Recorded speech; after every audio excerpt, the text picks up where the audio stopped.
and welcome to Coffee with the Dev, where we have coffee with the Dev. My name is Beck and I'll be your host for this episode, and I'm very excited to be chatting to Rick from Hojo Studio. Welcome in, Rick. Hi, it's good to be here. It's a nice morning this morning. I feel like it's the sun's come out finally, so I'm ready for the day. All right, we're going to kick this off with the most important question, arguably, of this entire podcast, and that is, what caffeinated beverage are you drinking today? Okay, homemade coffee, homemade cap, and by homemade I mean I pressed at least 3 buttons. Huge amount of effort. Yeah, and it's great. It's my second coffee of the morning. There are always 2, only 2, never more, never less. I like that. I have like a hard limit as well. I was cheeky this morning, and after school drop off, I went and got myself a cafe special. A pre-made caramel ice latte, and I really love that choice. It was a great choice for me. It's solid. I've never had one. My kids have started getting into coffee, which is something you have to like very carefully measure out. Yeah. Okay. Caramel ice latte. That's pretty cool. Sometimes the flavored ones are good if you want a little bit. You know how sometimes you need that little bit of sugar, like that little sugar kick? That's what I like the flavored ones for, because they give you that little bit of the sugary kick. Well, because obviously they're full of sugar. The routine every morning is I'll make coffee for myself and my wife. She likes the sugar. I don't. So the sugar adds this tiny bit of complexity to the process every morning. Yep. So there's always like this little sigh, like, okay, I'll do the sugar thing, But yeah. It's such a big deal, putting sugar. It's huge. It's a huge deal. It lowers my efficiency by like 50%. All right, let's talk about games. So you have been in the business of games for a little while. So tell me about how you got started. Okay, how I got started in games. Well, I was in a previous life, I was working in advertising as a young kid. Well, by kid, in my early 20s. It's not my fault. I needed a job. So that's where I was working as a running the design team in advertising. And then we discovered, I became friends with one of the artists, and we realized that every time some, ridiculous new campaign came in for some ridiculous brand, we were always pitching it as a game. We were like, let's turn it into a game. What if it was a game? And this was in the sort of 90s and early 2000s, when it was very fashionable to do game-like campaigns, online. You could do it in Flash, or you could do it in whatever. And then I think we realized, that the artist and myself realized, that this is crazy. We actually just want to make games. And so we formed Hojo. That artist was Yola, who is still my kind of creative partner in everything we do. And that's how we got into it. We never went full time, because I think being an independent developer, it's, we might talk about that later, but it's almost impossible. So we have been both kind of working day jobs and then making video games in evenings and weekends ever since then. And that's been almost 10 years now, actually more than 10 years. Yeah, wow. I mean, 10 years, I feel like 10 years ago, indie games were only kind of just really starting to be a possibility. Was that like part of your thought process, or were you just like, we don't care, we're just going to make things? I think it was that kind of golden age. I mean, it all began with games like Fez and Braid and Xbox Live Arcade and these sorts of things. The idea of digital distribution for indie games, that was the big deal, right? Because, if you're an indie developer, you can't have a physical release. Well, it's hard. And so I think it all began where the two of us went to the very first PAX Australia as attendees, and we watched a whole bunch of panels. And these panels were so inspiring, because these were successful indie developers, Australian ones, people like Matt Hall and Morgan Jaffett and people like that. And it was the most inspiring panel. I remember the one we went to, and we had a demo of our game on a phone, our very first game, Puffington. And I just walked straight up to one of the panelists, and after the thing, and said, "What do you think of this?" And they asked a whole bunch of questions that we'd never asked about the game. So, what's your monetization strategy? How are you going to get people to keep playing this game for months and months once it's finished? All that kind of stuff. But we went away just spinning, going, this is actually possible. These people are actually right there on the panel. They're just flesh and blood humans who are making indie games in Australia. So that's the sort of optimism that existed, 10, 12 years ago. And that's what has been sort of buoying us and spurring us forward ever since. Yeah. And now we've gone through more of a tumultuous time for indies. You have the opposite problem of like, now everyone thinks they can make a game, and Steam. Well, it's funny that it's always been, to a certain extent, that idea of being an aspiring young indie developer with a cool idea and wanting to build something. The chance Mm, of that becoming a huge hit, obviously, it's a bit of a fool's hope, and it was then, and it still is now. There is a chance that it will happen. It could become Hollow Knight, or it could become Cult of the Lamb, or it could become, any number of things, or Slay the Spire. But the thing is, it's always been an aspirational dream. I mean, even back then, 10 years ago, we knew that the chances are pretty low. But that's actually not, in my experience at least, that's not why indie developers do it. They do it because they love it. They're not actually chasing a hit. That's what AAA developers are doing. yeah. They're looking at it all, and they're going, here is a genre, here is a niche. We think we can do something here. Here is, $90 million, go and do something. The difference now, as opposed to 10 years ago, is that the AAA developers are having the same hard time now that indie Mm. developers have always been having. I think that's the way it's changed. Yeah, that's such an interesting way to put it, that now it's like it's more competitive, but it's more competitive for everyone, not just indies, which is I interesting. my running theory on all this is sort of we're all indies. If you look at Mm, how many people, what was it, 1,000 people just lost their jobs at Epic, for example. And so yeah. you join a gigantic company with the assumption that I have job security because I'm working at Epic or I'm working at whatever, but you don't have that job security. So really, you're just an indie like everybody else. You can. So I think that, and it's even come to games themselves. Sorry, I'm rambling, but like if you look at the release of something like Marathon, Mm, Marathon is really an indie game with a $300 million budget. And it's mm, extraordinary. Like, I applaud them for doing it, but what an extraordinary swing to make a game that has such niche appeal. Like, it really only appeals to that sort of top 5% of people who like crazy difficult extraction shooters. But it's done with all the polish of a AAA game and all of the craft that Bungie brings to the table. But I really do mm. see it as an indie game. So it's complete chaos out there at the moment. It's amazing. I think what an indie game could be defined as is very much a contentious topic Mhm. at the moment, just generally. But let's not digress too much. Maybe we'll circle back. So tell me about growing up. Did you always like playing games? What kind of games were you into? Were Mm. you them as a kid? Like, what was that kind of experience? Because obviously, even the 90s was very different Yeah. to now. There was no. It really was a kind of love at first sight thing for me. My older brother brought home what would now be seen as just an ancient computer. It was called a Micro B, and I think it was designed for schools, for Australian schools specifically. Mhm, And it was that kind of you know, green screen, black background, mhm. really, really basic thing. But right from the moment I saw that, I was like, my future is this screen. It doesn't matter what it's going to be. My future is in this screen, 100%. And I grew up, in terms of my early years of gaming, I grew up with black and white Macs because Mhm. my parents were very much the kind of, you don't need a Nintendo, you've got a computer right here. You know what I mean?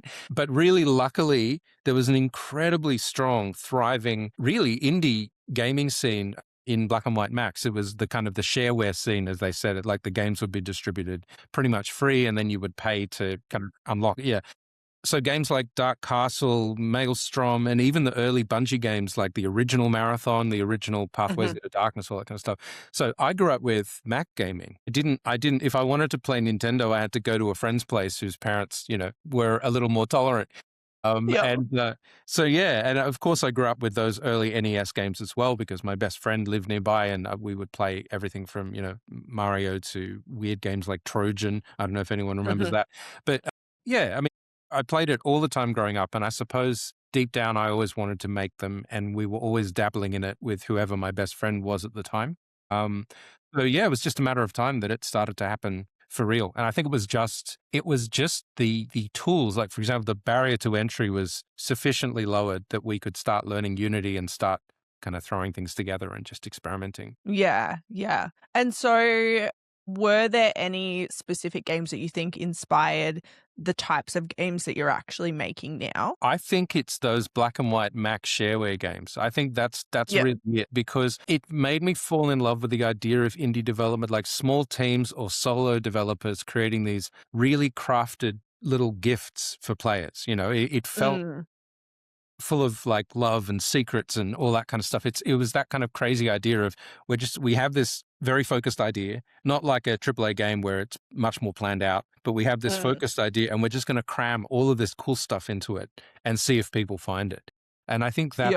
you can find secrets in all of Hojo's games, like all over the place. And we're putting lots of them into our new game. And I think that's the magic of it. And again, if you look at a game like Fez, which was one of the kind of seminal first big digital indie games, it's full of secrets as well. So it's exactly that.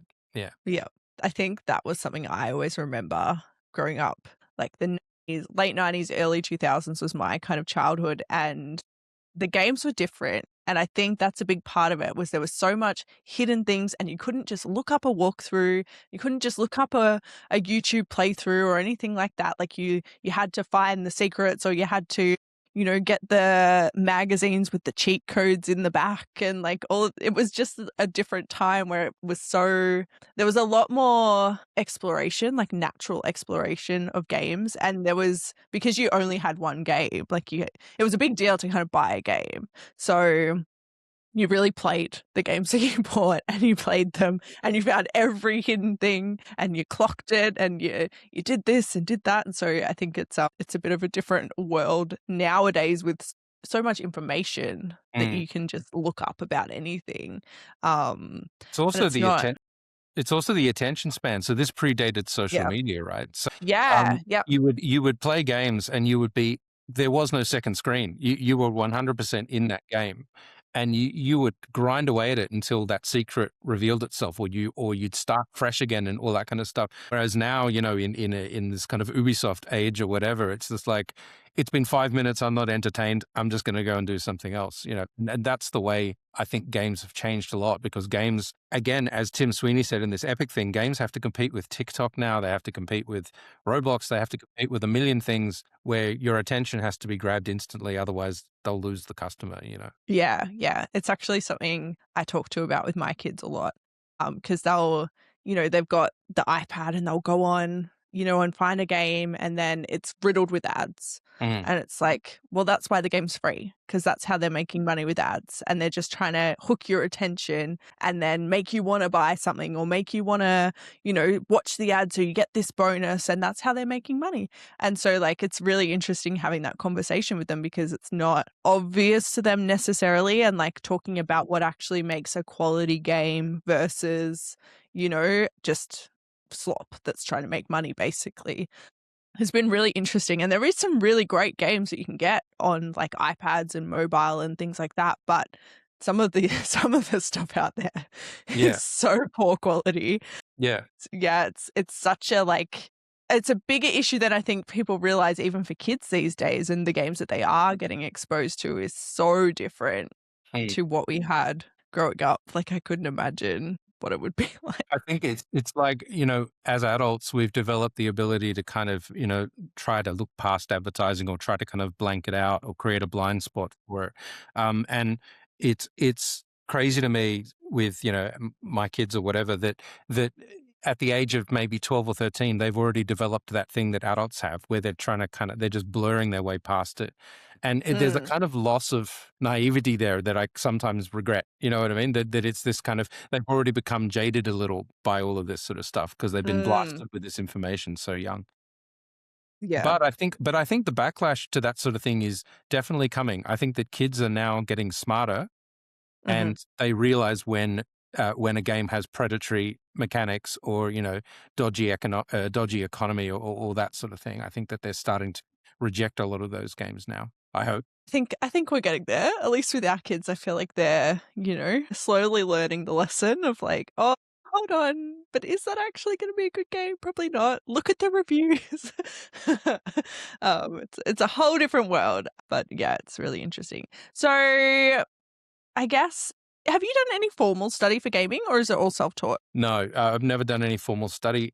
I learned everything from amazing European and Eastern European YouTubers. Like that's where all of the best information is. I would imagine I'm supposed to now say that Gemini or, Claude will teach me all this stuff, but I learned watching YouTube, and it's And I would heartily recommend to everyone to do exactly that. I don't think it's necessary to have a formal education. It's necessary to play a lot of games to understand how games work, but I don't Mhm. think you have to tell kids to do that. They're already playing them. It's as soon as you have that hook in you to create something, then all of the tools you need to do it are effectively free.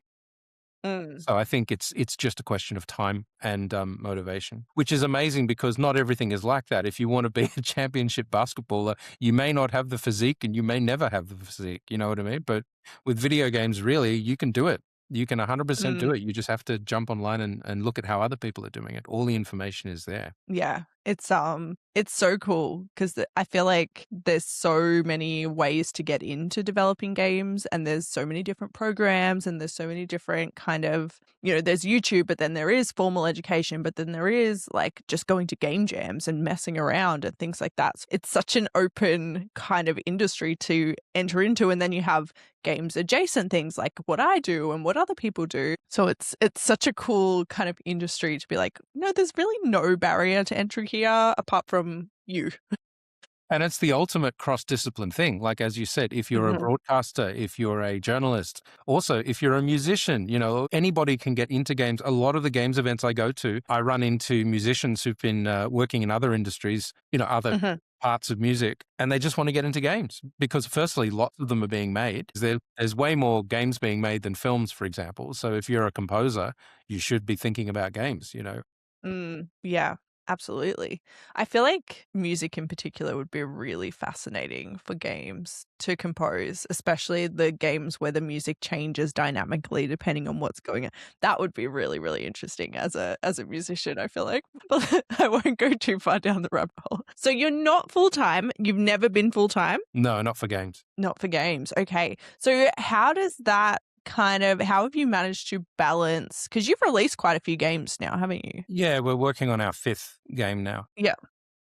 Which is pretty impressive over 10 years when you look at the average lifespan of how long, games take to make. So, how have you managed to balance working full time and game dev? That's a good question. I'm lucky in the sense that I work in the creative industry in terms of my sort of day job and those sorts of things. I think there would definitely be far more labor intensive jobs that I could be doing in terms of a career where either I physically don't have the extra hours to dedicate to making games, or I would be so exhausted at the end of the day that wouldn't be able to get off the couch. If I was working in hospitality or if I was working in any number of other industries, I don't think it would have been possible. So firstly, I think it's the choice of day job that Mhm.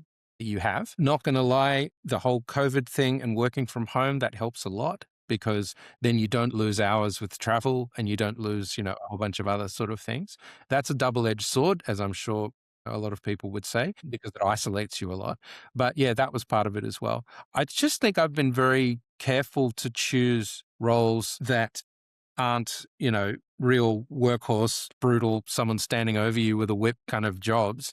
So I've been Mm. able to dedicate free time to development. It helps to have an extremely supportive partner and family, that support what you're doing. Mhm. So yeah, I think it's a combination of luck and also just, I mean, to be honest, yeah, also a huge amount of motivation. You've really got to be enthusiastic to do it. I think that in almost all careers, other than, if you're in an extremely physically taxing career, the hours are there, the opportunity is there if you actually care about it. A lot of people either in this industry or adjacent to this industry, they've all got day jobs too. Yeah.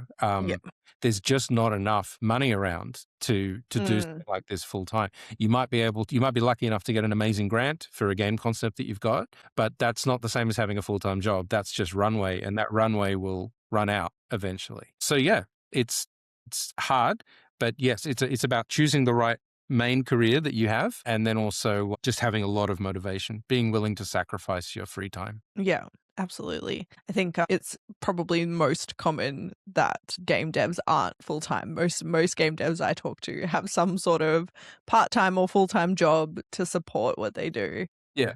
which is commonly misconstrued, I think, unless you're lucky enough to get funding. But even then, like you might get enough funding for like a year, and then what? Like most games take what, 3 years? 2 It's to 3. probably the average. Yeah, because Yeah. you realize they're not funding you, they're funding the project, and then that Yeah. project will end. So unless you launch it and it becomes cult of the lamb, then that funding is gonna run out. So yeah, I would always recommend anyone getting into the games industry, get a job of some sort, and get a job that doesn't, this is my controversial statement, get a job that doesn't creatively satisfy you more than about 70%. Because if it does, Mm. because the way creative people work, in my experience, is whatever you are working on, that's where the whole of your mind is going, right? So if you're working on something that really is consuming your kind of creative mind and your creative skills, then you're going to forget about the whole games thing. So find a job that is, in some way stable and doesn't completely pull your body and soul, together. Yeah. It's a tricky one, but that's what I'd recommend. It makes me think of, like, The Princess and the Pea. It's like, make Right. sure you've got, like, a pea under your mattress so you Yeah, can't quite get a good night's sleep that's so that right. you wanna sleep in your games bed. It has to be it has to be kind of scratching at Yeah. your mind somewhere. Yeah. Yeah, I love that. That's another interesting thing I found with game dev is playing games is very hard when you're making a game. In my experience anyway. And the reason is when you're in production making a game, honestly, nothing is as fun as actually working on your game. So you'll be playing, Mm. World of Warcraft or something, and then you just be like, I could be building assets right now. You know what I mean? It's very hard to kind of Yeah. manage all that stuff. Yeah. And so how important do you think playing games is for game development? Oh, it's hugely important. And what's weird is the games we make at Hojo aren't really the games I play a lot of the time. You're not always driven to create games in the same genre as the ones that you'll just sort of play to relax or chill out. But yeah, I think that, when you were saying, do you have any formal training? If you don't have formal training, then you have to have played a lot of games. You have to have spent Mm. your whole youth pretty much doing it because you need to have identified the fundamental scaffolding of how game mechanics work. Mm. Regardless of the genre, you need to understand how a game loop works, what keeps people coming back, all that kind of stuff. And sometimes I've seen attempts at, making games from people who are coming straight from, say, film and TV or straight from a Mm. writing background or something like that.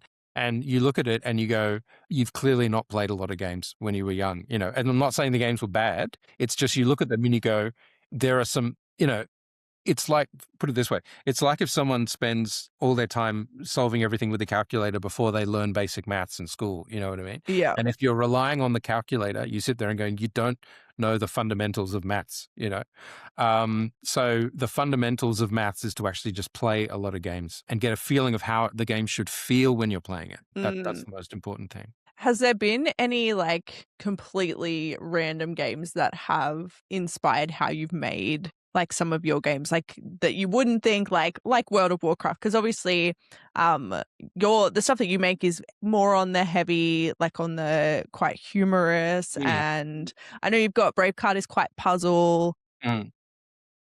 Godfeather is a little bit different. It's more chaos, isn't it? That Yeah, one. it's Godfeather's a bit more roguelike-y, really, in terms of Yeah, yeah. how it's structured. Yeah, what's inspired it? Weirdly, what inspires us most are comedians, like comedy and Mm. satire that we've seen in other media. Because it's just the way kind of our minds work when we're coming up with a concept of just, if you're looking at pigeons in the park and you sort of go, what are they actually talking about? Why are they gathering like this? And then your mind goes to maybe they have a mafia, you know what I mean? And so then you're immediately thinking of every Sopranos and Godfather reference you can think of that you can cram in, and then other ideas kind of develop from that. So Mm. in reality, we are very much a concept or idea. First we have an idea, then we think of a character, then we think of the world around the character. We approach it that way, as opposed to, I know a lot of devs, great devs, they start with mechanics. They literally just Mm. go, we have 2 cubes and we have a block and you can move the block into the hole, but then that puts, so they begin with a mechanical concept and then they build a world around it. They're 2 completely legitimate approaches to, like trajectories for Mm. coming up with games, but we're not capable of doing the mechanical first trajectory. And that's why I think the mechanics of our games tend to be a little simpler, because we think in terms of the world first and then how we can build it. In terms of games that were inspiring, for Braveheart, interestingly enough, we're inspired by games that have more of a narrative focus, because that's what we're trying to do with Braveheart. It's a puzzle game, but it's also a Yep. story game with cinematics and stuff. Yep. So Obviously, we were hugely inspired by Copycat from Spoonful of Wonder. The idea of just making you feel something for this sort of sweet little character. Like all of our games are unlikely protagonists. So a mafia pigeon or an abandoned trolley and all those sorts of things. So yeah, yes, I'm mostly inspired by indie games that we play, Yeah. I'd say. Yeah, cool. I think, yeah, I would say that your games are hard to compare to other games just because of the amount of personality they've got in them. Right. Like, you know, like you can't really, I don't know, I don't think I've ever seen as much humor or as that kind of approach in that way. Like there's humor in games, don't get me wrong, but like a pigeon mafia, like, you know, I don't think I've ever heard of I anything think similar. it's yeah, the whole premise in our world, like in the worlds we make, Yeah. you need a ridiculous premise that is a satirical thing, Mm. and then you need a character within that world that takes it completely seriously, right? Because that's how comedy and satire works. The more seriously the character takes the ridiculous world, the funnier it is, right? So we see the pigeon as a ridiculous mafia, but the pigeon is in a life and death struggle. You know, like the pigeon takes it very seriously. Yeah. And that's always what we seem to return to. That seems to be what we do. Mm. Yeah. Yeah, for better or for worse. No, that's awesome. Let's talk about Braveheart because that's obviously the game that you're working on. So where did the concept for Braveheart? Well, all of the concepts from all of our games, from maybe from Inflatality onwards, have come from noticing normal things in the real world that we've all Mhm. learnt to ignore. So you've got wacky inflatable tube men outside car dealerships. Everyone just accepts it because they know it, they've seen it, you know, and then they don't Mhm. realize how inherently ridiculous they are. And then that led to the idea of it's a fighting game. They're actually fighting each other, right? And so then, you know, we do our version of Street Fighter with that. So with Braveheart, we started just realizing that in Australia, at least, abandoned trolleys are everywhere. And we've all just learnt not to see it. You know what I mean? And so that started this interesting idea in our head. First of all, it gave us our character, our sort of Hojo character of here is this ridiculous, unlikely, what if an abandoned trolley woke up? What would it think of the world? You know, it's been abandoned, it's been betrayed. But then it started a slightly more serious thread. And I think the best satire does have some kind of serious thread underneath it, which Mhm. in our case was what kind of a society are we that we're cycling through things so much and then just abandoning things? And it's not just trolleys, it's e-scooters, it's e-bikes, it's all these sorts of things around us in the environment that we live in, where we just throw them away. And we've become this society that grinds through technology at scale and just asks for the Mhm. next thing. And we don't think about what we've left behind. And there's a lot of serious issues with trolleys. They clog drains with abandoned trolleys. It's not the trolley's fault. It's people who abandon them. You know, councils find like 400 of them every day across Australia. It's insane. Mm. And it just became this symbol in our mind of that kind of corporate waste, you know, Mm. so we invent pretend supermarket chains called Alpha Barn and Omega Mart, which bear no resemblance to any real Australian chains None at at all. all. And it is about these supermarket chains that simply don't care. And if they need to provide more trolleys to people, they won't go and retrieve them. They'll just make more trolleys, right? It's just Mm. create more things, create more corporate waste. Nobody cares. So that became the kind of the thing that was sitting in our heads with Braveheart. And that's when we realized that for the first time, instead of just making a satirical, funny game about something, we actually wanted to make a change. So Mm. Braveheart has two important aspects to it beyond just the game. The first one is that 10% of every sale of Braveheart is going to be donated to Keep Australia Beautiful. So it goes directly to combating corporate waste and all of their initiatives. And the other side of Mhm. it is because there will also be a mobile version of Braveheart, we're integrating a trolley tracker into the game. So you'll actually be able to find abandoned trolleys in the real world while you're playing it, take a photo using the phone. We'll always already have the GPS location, and then we can automatically send a report off to the people who need to go and collect it. So we want to kind of turn our players into agents of change a little bit without Mm. ruining their experience at the same time. So that's what makes Yeah. Braveheart different in terms of, compared to our other games. Yeah, it does have more of a serious thread to it, like more of a relevant serious thread, I suppose, to like this whole over-consumerism and like corporate waste, as you said, and this making things to kind of break in 2 years, just as the warranty runs out, kind of world that we're living in at the moment. Yeah, and I think that the worrying part is, like I sometimes say, it's like we are all that abandoned trolley. It's like, what's going to get Mm. abandoned next? You know what I mean? Like we look at AI, and there's a very strong anti-AI sentiment that goes through Braveheart as well, because we see AI in a way of as something that will inevitably reduce humans to corporate waste. You know what I mean? That Mm. we are now disposable. So we see there's like a little connection between the abandoned trolley and that, our own feelings of growing abandonment. I think that's where some of the empathy will come in with the players. Mm. Yeah, that's awesome. I guess what kind of whereabouts are you in development now with that one? Because how long have you been working on it now? We've been working on it probably about a year and a bit now. So we've taken our vertical slice to PAX, to South by Southwest Sydney. We've taken it overseas to the Taipei Game Show. So we are now kind of in full production on the game. The game has 5 chapters, 100 levels, cutscenes and cinematics between those levels, lots of story elements, and a full level editor so people can make their own Braveheart levels. So that's what we're doing right now. We're just grinding through those 100 levels and writing our story and all of that sort of thing. We're having an awesome time. I'll talk to you in a couple of months and you'll be like, I'm so sick of levels. Making the game isn't the painful part. Releasing it is the painful part. But then you get to see people play it, and that's the rewarding part, right? Hopefully, fingers crossed. All right. So, what has been some of the most surprising parts of working as a game developer? I think one of the most surprising parts is that once you're in production, like I was just saying with the game, it's more of a test of your kind of mental health and resilience than your technical skill. Your technical skill can always improve.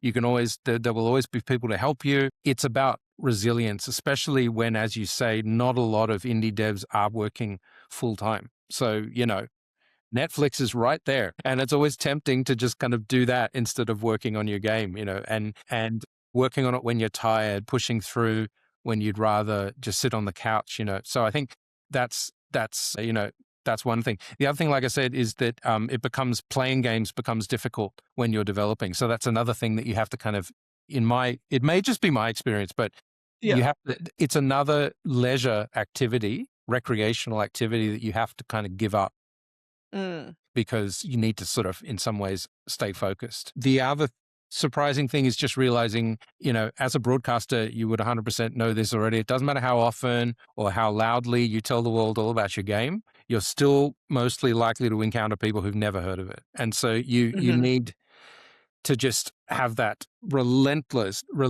motivation to evangelize, talk about your game, push it out there, all that kind of stuff, in your mind, because you know so much about the game. You're saying to yourself, oh God, like people must be sick of hearing me talking about it. Believe me, most of those people you're talking about have never heard about your game yet. So you've just got to keep going. And what else? Last thing, the most surprising thing is, especially with games like ours, because our games tend to be quite colorful and all that kind of stuff, is that nothing prepares you for the emotion of watching kids play your game and enjoy it. Like genuinely nothing prepares, especially if you're already a parent. You burst into tears when, some adorable kid just wanders up to the booth and starts getting engrossed in the game and stuff. It's too much. That enough is like, all right, I don't even care if the game sells at this point. Like once you've had that experience, you're like, that'll do, Yeah. Yeah. Yeah. I could imagine that it would be like that. I think when I see my kids watch something and they're like, "Oh, this is so good," or whatever, it's always a nice experience. But I think we've kind of moved on from that now to the kind of next step. And now, like my daughter, we went to the Game Expo recently, and she's like, "Oh, maybe I could like try and make a game." Yeah. And she's 11, so that's really cool seeing that she's able to go to an event like this and get that inspiration just like you had that inspiration when you went to PAX. And so, being able to take her there and she's seeing all these games and, seeing what people can do and going, "Oh, maybe I could do something like that." It's like, yeah, you could do something like that. That would be really cool. So it's such a full circle when you see, all of that kind of next generation start to kind of really go, "Oh wow, I could do something like that." If It's there's one nice. If there's one thing that this current generation of kids, or maybe even the last 2 generations of kids, I don't know what letter we're up to now with generations, but if there's one thing that's incredible about these new generations is I think in my generation, there used to be this understanding of there's the adult up there who has experience and there's me down here and there's, 100 miles between these two people. But kids now will, like you say, walk up to a booth and play a game and stuff, and they'll go away just going, well, it can't be that hard. I'm sure I can do that. Like there's this Yeah. amazing optimism and confidence because there isn't this whole idea of, well, you're not a professional. You can't do it. You haven't studied how to do it. You haven't spent 5 years, that means almost nothing. Yeah, it really does, which is both a blessing and a curse, I think, in some ways. But it's really cool to be able to see like kids have that now, like that. I could do that because I know growing up for me, it wasn't even a thing. Like No. it was like if you could go into software engineering, which sounds really riveting, I'm sure I would have loved that. Not at all. Get your Microsoft certification of whatever. But there was no, I think even when I went to uni, there was no games courses. They weren't a thing. It was digital media at best.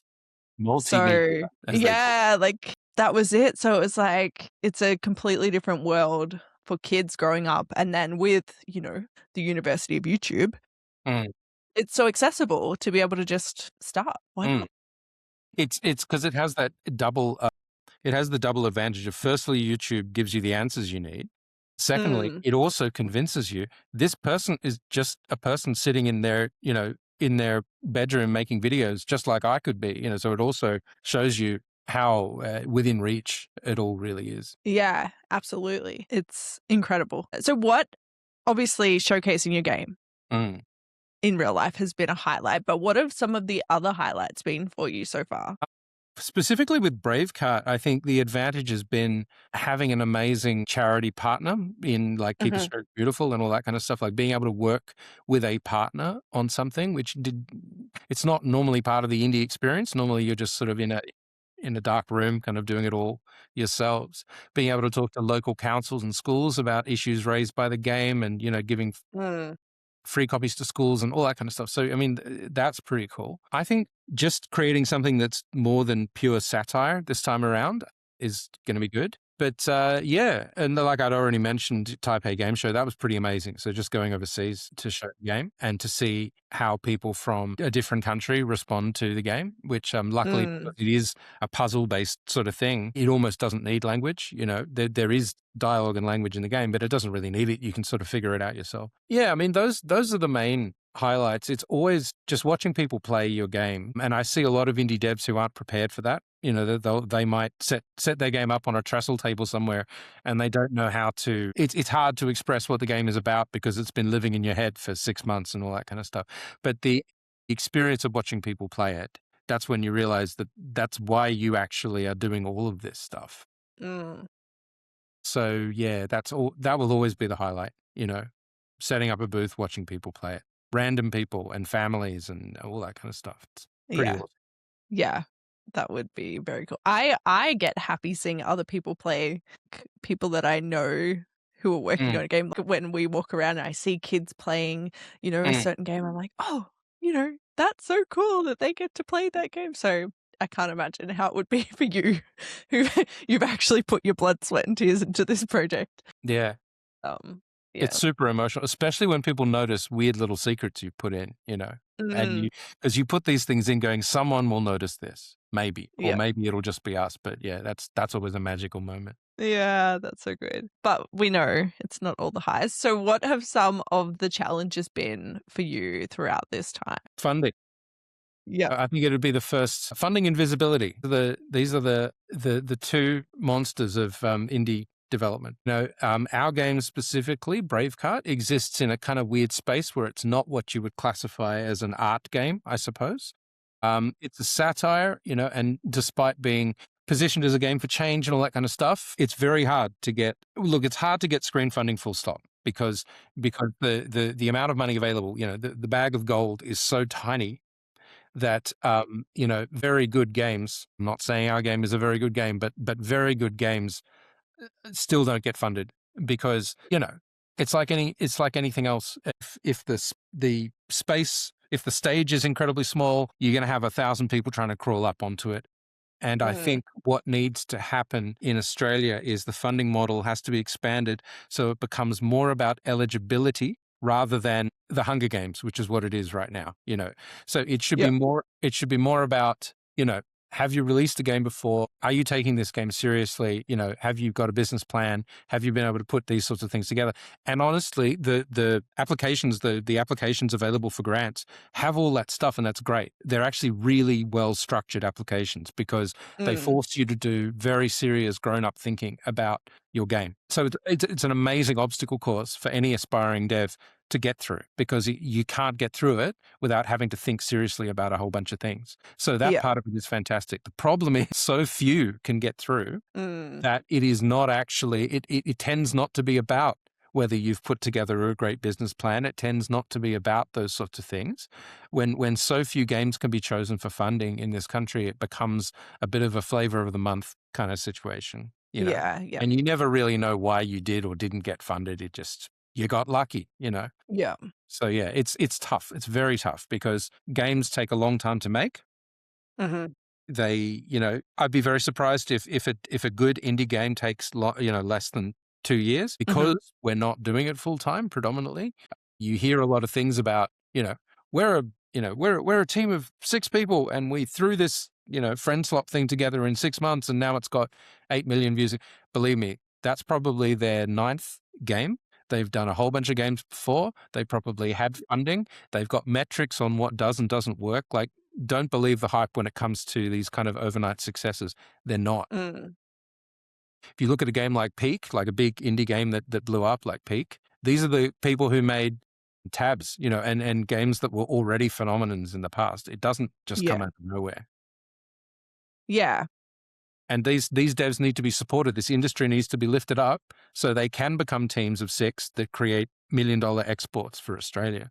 So yeah, that's the challenge. Yeah. It's very competitive, and it is like hard to sometimes see like why certain games have got picked over other games. And I mean, I feel like to a degree anyone can make a business plan that looks really good. Sure. I don't Yes. think, you know, I don't think there's really an art to business planning. I feel like business planning is pretty straightforward. Yeah, it's an interesting kind of competition, I suppose, in a lot of ways. I think that's a good point, though. I mean, especially if you can get, you know, ChatGPT to write you a convincing business plan, which suddenly puts everyone at the same level of slop in terms of their admin and the things that they're doing. And of course, it ends up having to be about, does the game have something special? Is there something special you can see in it, right?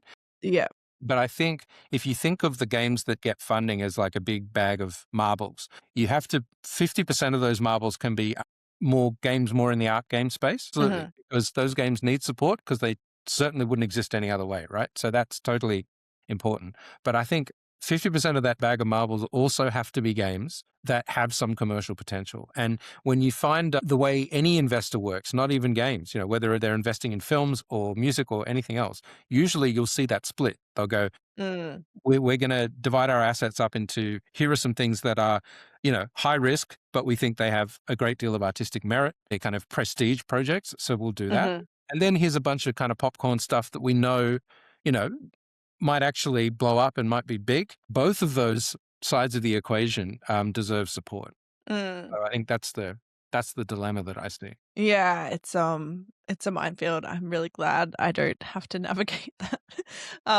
So let's talk about challenges with visibility, because obviously that's the other big scary thing that no one wants to talk about when you talk to game developers. It's marketing and how do you sell your game and how do you make your game visible. So what's your experience been like with that? Because obviously you've released games already. Yeah. So what has that kind of, I guess, what have you learned? What advice can you give about visibility? Do you have any wisdom? I think I don't think Hojo represents the pinnacle of skill in visibility. I think it's actually, like many indies, it's something that we've been quite bad at over the years, but we have learnt a thing or two. The platform is incredibly important, not just the platform for your marketing, but the platform for your game itself. So for example, you know, The Godfeather, it was on Steam because of course it was, right? Like Steam is generally when you're working on your game, you've got to build on Steam anyway, just for the purposes of handing out keys and getting people to look at it, right? But it became clear that Steam probably wasn't going to be the primary platform for our game. The primary platform for The Godfeather ended up being mobile, and that ended up being a good choice because it didn't make a huge amount of money on Steam, but on the App Store, for example, it did great. We got features, we were Game of the Day worldwide, all that kind of stuff. So it is definitely about choosing the right platform to focus your energy and your resources into, because you have very limited resources as an indie. The other dirty little secret is that most of the effective PR methods that you will use as an indie, or as anyone, to be honest, unless you're releasing Assassin's Creed, most of those PR things are all free. So people who approach you saying we're a PR organization, some of them are fantastic. In fact, I'm sure most of them are fantastic, but you probably won't be able to afford them. It probably won't be a value for money ratio for an indie. Even if you've gotten funding from, a grant or something, you would be amazed. Like, if you want your trailer on IGN, you can do that for free.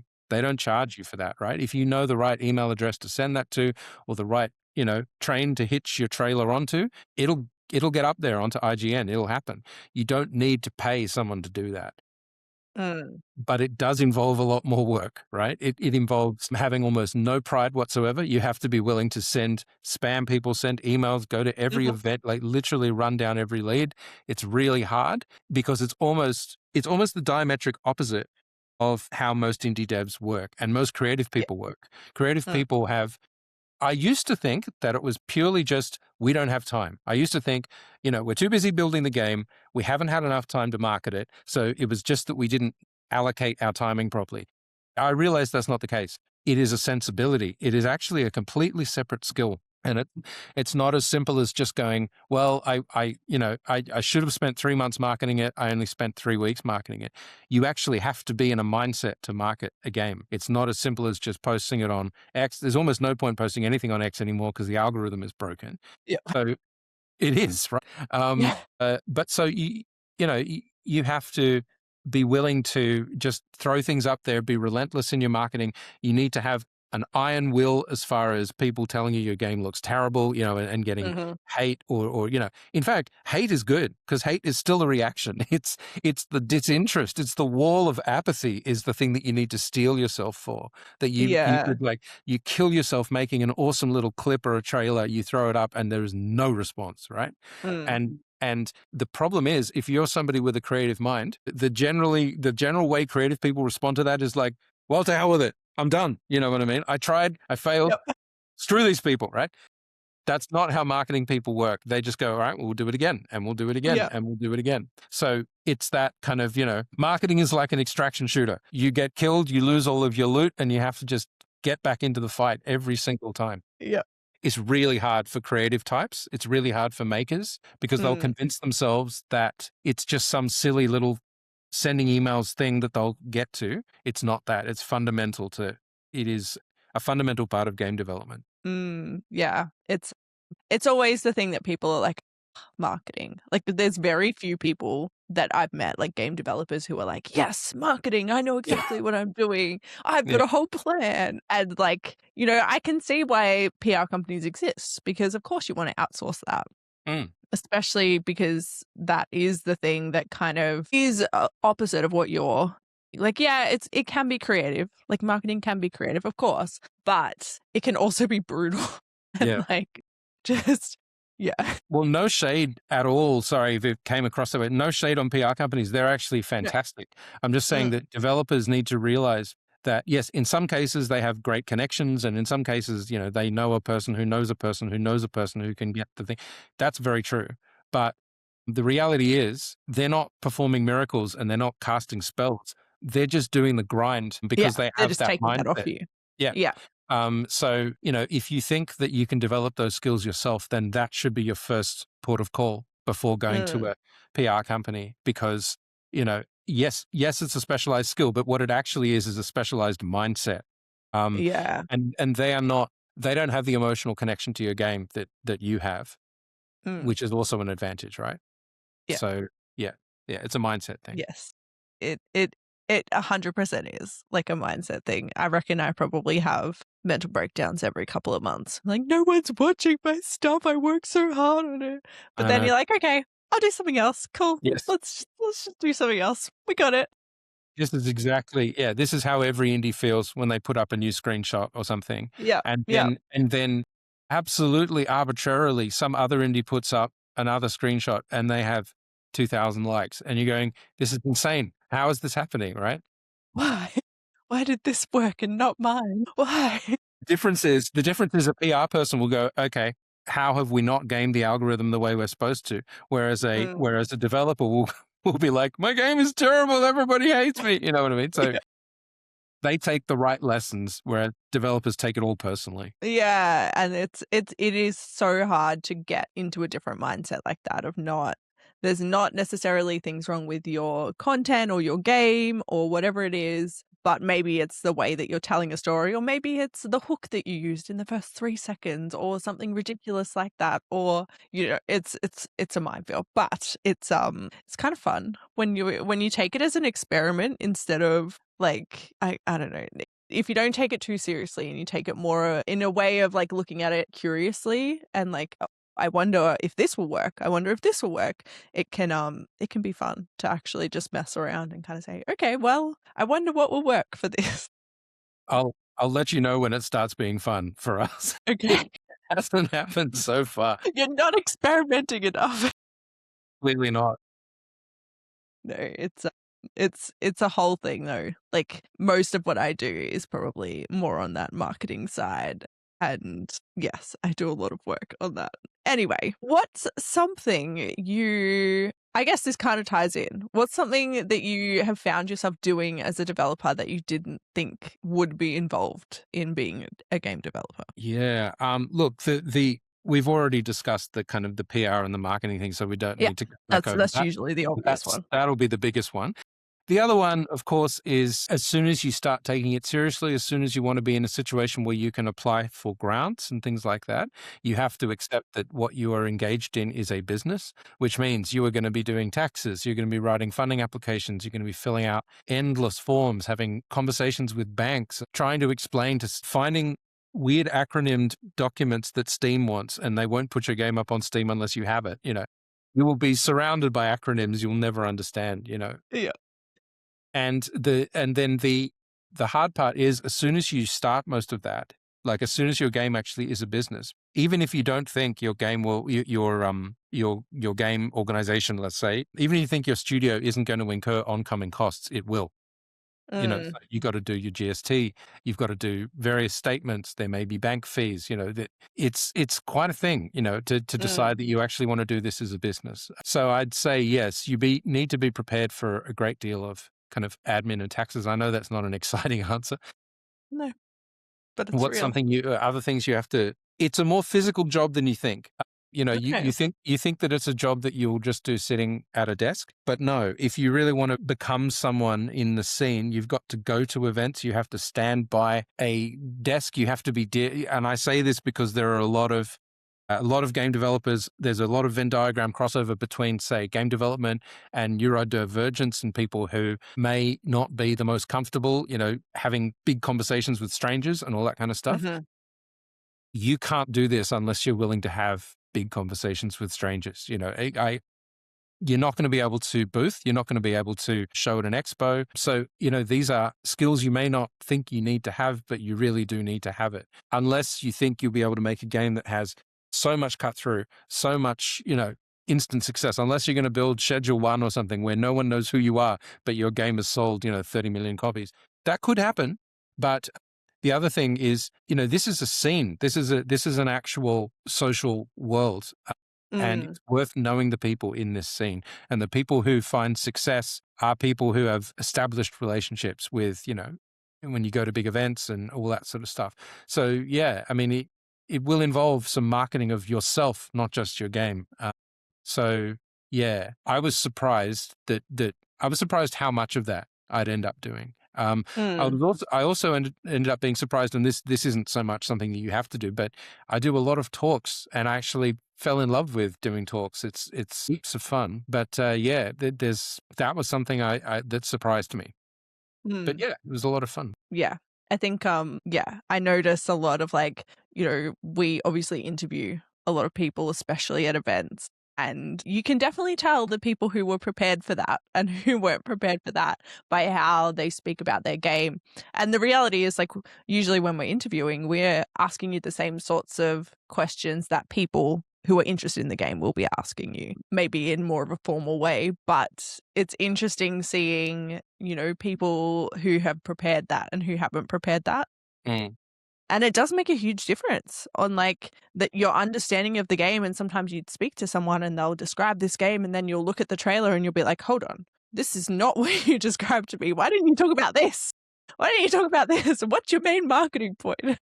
It's also, I mean, very much so. The other thing I'd add with, say, doing an on-spec interview at PAX, let's say, is that you also have to realize as a developer that most of the interviews that you're going to be giving are not walk into a quiet room and sit down interviews. They're interviews in war conditions. You know what I mean? Like, you're literally in the middle of the PAX show floor. Everything is incredibly loud. Your game might be breaking behind you, and you somehow still have to look down the barrel of a camera, hold a mic, and do an interview. So, it's an amazing, going to PAX as a developer, you grow like 10 inches just from one PAX in terms of your personal development of just surviving that in that level of intensity. Yeah. By the way, PAX is fantastic. Yeah. It's just, it's intense. It's very It's a intense. lot. Yeah. Did you learn anything else from being at these shows? Like, obviously you've been at a few different shows over the years. So comparing like your first show that you did to like the last one that you've just done at PAX, what have you learned along the way that has made it easier? Bring more cables, bring more water, I think is the first thing. But Yeah. no, you learn a lot. You learn that placement is everything. Mhm. If we always try to get our booth in a good spot, you want your booth to be like this. The thing that you would like as a developer, you might be sitting there going, okay, it's a very big, intense show. I might be best if my booth was sort of nestled away in a corner where it's not so intense. No, you have to. You have to try to put your booth in the most exposed, crazy traffic. Like, we always try to make it on like those main entry lanes from PAX, so that people just walk straight past. So yeah, placement is everything. Spectacle is everything. Have something in your booth that is eye-catching or weird. Mhm. And like I said, just there is no such thing as too much preparation in terms of the kind of water, cables, gear, Mhm. cables, everything, just bring literally everything, because once it's on and it's happening in real time and it's 8 solid hours, and you can't kind of duck off to, Officeworks and buy stuff that you forgot to buy. I know this all sounds like really practical stuff, but yeah, I'm trying to think of more kind of conceptual things with bringing a game to a festival. Don't make the vertical slice you're showing, make it short. Make it literally the best possible 5 to 10 minutes you can possibly give people to play. If Mhm. it's longer than 10 minutes, if people are playing your game for longer than 10 minutes, then firstly, yes, you've really got something. But also there's probably 3 people standing behind them at that point wanting to have a go. And it's more Mm. important to have as many different kinds of people play your game rather than just having fewer people play it more intensely. Make sure the game has a kind of an attract mode. So if your booth is empty for more than 10 seconds, you don't want it just sitting there in the main menu. You want it to be rolling through some kind of trailer, something like that. Mhm. These are all practical kind of booth things. Yeah. I think the other thing is you need to temper your expectations of being discovered at PAX. That's not really how it works. Mm. There will be some interviews that people just walk up and want to interview you. A lot of interviews, though, are kind of arranged beforehand. A lot of that work is really done months before. There may be people from Apple or Sony or Microsoft wandering through those kind of indie areas, but you'll never know who these people are. And, you're probably not going to suddenly sign some deal at PAX. It's really about exposing it to a lot of players, getting some media coverage, and getting a sense of how your game strikes people. Mm. Yeah. Yeah. Those were all good things that most people wouldn't think of. So even if they're practical, I think the practical stuff is what you don't think about though. Like, it's all, I think you focus on maybe what the booth looks like and having a solid build, but those extra things are things that you don't really think about as The much. practical things, honestly, like taking the game out of it for a second, the practical things make all the difference between having a good or a bad PAX. Yeah. and you may come out with an unnecessarily negative view of PAX just because you didn't have enough water, you forgot to sit down, you forgot to bring your own food and take a break, those sorts of things. Yeah, yeah. It's a whole thing. PAX is a whole thing, but it is a lot of fun. You got to Yeah, just get on the roller coaster though it's and amazing. commit. All right. We're nearly at the last question. Okay. Let's talk about trends. Did you consider trends when choosing what games? I don't feel like you would have. I like how you already guessed that. I don't even need to answer the question. Yes, I'm ashamed to admit that it's the correct. Yeah, this is not the correct answer. We don't. We just don't. Okay. But I don't think that we represent all or even most of indie developers. A lot of indie developers do look at what's trending, and decide, this year it's fishing games, so I'm going to make a fishing game, or I am going to make a kind of cozy shop management game where I sell potions, like these sorts of things. And that's fine. And that's great. It's just not how we arrive at our stories. Like I said, Yeah. with us, we notice something weird in the real world. We create a kind of hidden world within that, then a character, and then we start thinking about mechanics. And that all sort of comes later. And like I said, some devs work the opposite way around, and that's fantastic. Yeah, yeah. But yeah, we don't really consider trends, although no, we just don't. You just don't. We just don't. And it's very funny. We find ourselves like a year into development of a game. And of course, we've fallen in love with the game at that point and we're building it. But we realize the games that we're playing, like I said, in our spare time are usually not the same genre at all. Yeah, yeah. Because our idea dictates the genre. We don't sit there going, we'd like to make an extraction shooter. Like it's not Yeah. the way it starts. Yeah, yeah. No, I think it's so interesting because a lot of people, I think, get caught up in, well, cozy games are really, really big right now, so I should make something cozy or, extraction shooters. Although I feel like an extraction shooter as a first game would not be a good idea. It'd be tough. It'd be tough. Just from what I think multiplayer in general is not a good idea for a first game. An extraction shooter dating simulator or something. That could be Yeah. interesting. Look, sometimes we talk about it, we say it would be funny if we approached it in that other way of just going, what do we think would be trending? But we know that we'd ruin it somehow. We would turn it into a dating simulator with some ridiculous hook that suddenly disqualifies it from the genre of dating simulators. We can't help it because we always come up with some silly way to kind of subvert, a genre. I think that's Yeah. I think the other thing is usually you start making a game and it's not done for 2 years or 3 years and the trends are going to be completely different. exactly. So it's always interesting seeing how different people approach different things. And if in something is terms of- trending, you're literally announcing the fact that you're about to compete with a massive genre of things that are trending. So, Yeah. I still think safest for your mental health is just to create your own thing and then you just see what the game is. Because if you're going, we're going to make a, turn-based tactics game or something, you're like, okay, well, then it's going to have to be better than every turn-based tactics game that's ever existed. Or it's going to have a theme that is so different and weird that, gets people excited in it. Otherwise, they're going to compare you to XCOM and then you're ruined. You know what I mean? Yeah, absolutely. It's such a fascinating concept, I think, especially when you're talking about such long-term projects. Mm. The fact that, so many people get caught up in trends is really interesting. Mm. That phenomenon. Anyway, do you have any advice for aspiring developers? You've already loaded us up with a lot, but what else have you got in the tank?